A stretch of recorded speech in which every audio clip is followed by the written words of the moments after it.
Pemirsa, sebagian masyarakat banyak yang masih menganggap bahwa masa lajang adalah masa yang harus dinikmati. Tidak perlu untuk berinvestasi ataupun berasuransi. Benarkah demikian?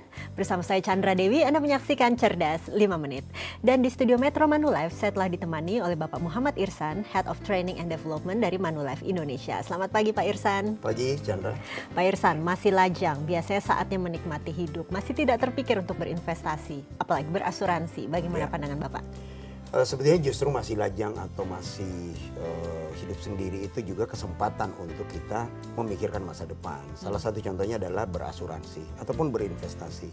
Dan asuransi itu sebetulnya mempunyai prinsip semakin muda usia seseorang, justru itu yang saat paling menguntungkan untuk masuk asuransi. Karena preminya masih rendah, faktor kesehatan masih bagus, sehingga kemungkinan untuk disetujui memiliki asuransi sangat besar.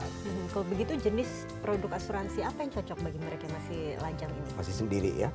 Buat orang-orang yang masih lajang ini, biasanya yang tertarik itu adalah produk-produk yang ada unsur investasinya. Karena mereka maunya saya nyimpen duit, nanti ada proteksi plus saya dapat investasi. Jadi produk itu yang biasa kita sebut produk unit link.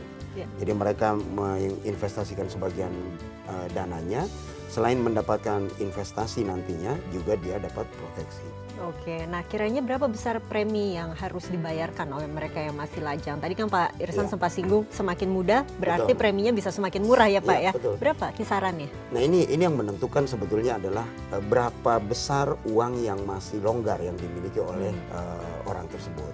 Jadi asuransi selalu berprinsip uang yang masih bisa kita manfaatkan untuk investasi itulah yang harusnya bisa diinvestasikan ataupun diberikan asuransi. Dalam hal ini kalau kita bahas tadi adalah unit link.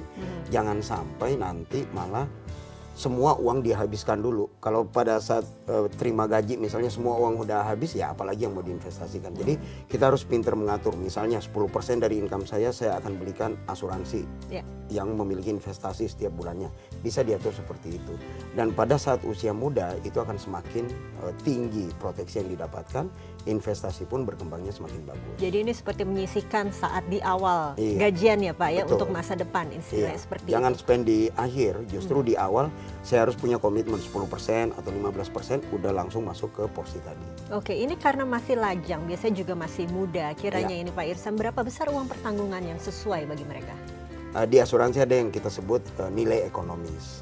Jangan terlalu berlebihan dalam arti berapa sih nilai kerugian yang akan terjadi kalau orang ini misalnya meninggal dunia, ya.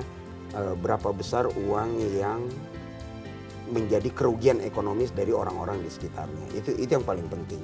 Bisa kita lihat dari income dia.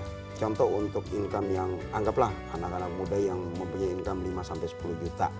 Dengan income 5 juta, uang pertanggungan yang dia beli harusnya bisa mengcover uang 5 juta tadi setiap bulannya apabila terjadi sesuatu. Ini bisa digunakan oleh orang tuanya ataupun juga oleh keluarga yang terdekat dari orang tersebut. Jadi ada nilai ekonomis yang mengakibatkan kerugian akibat orang tersebut meninggal dunia misalnya. Baik Pak Irsa, ini terakhir bisa diberikan tips barangkali bagi pemirsa di rumah juga, tips untuk memilih asuransi bagi pria ataupun wanita yang masih lajang. Oke, tipsnya sederhana. Yang penting sisihkan uang di awal mengenai apa yang saya inginkan ke depannya. Contoh, saya ingin berinvestasi untuk membeli apartemen nantinya. Bisa proteksi dan ada investasinya. Kita beli produk unit link. Bisa dilakukan seperti itu. Kemudian komitmen bahwa tiap bulan dia akan membayarkan atau memotong dananya untuk membayarkan premi proteksi tadi yang memiliki investasi.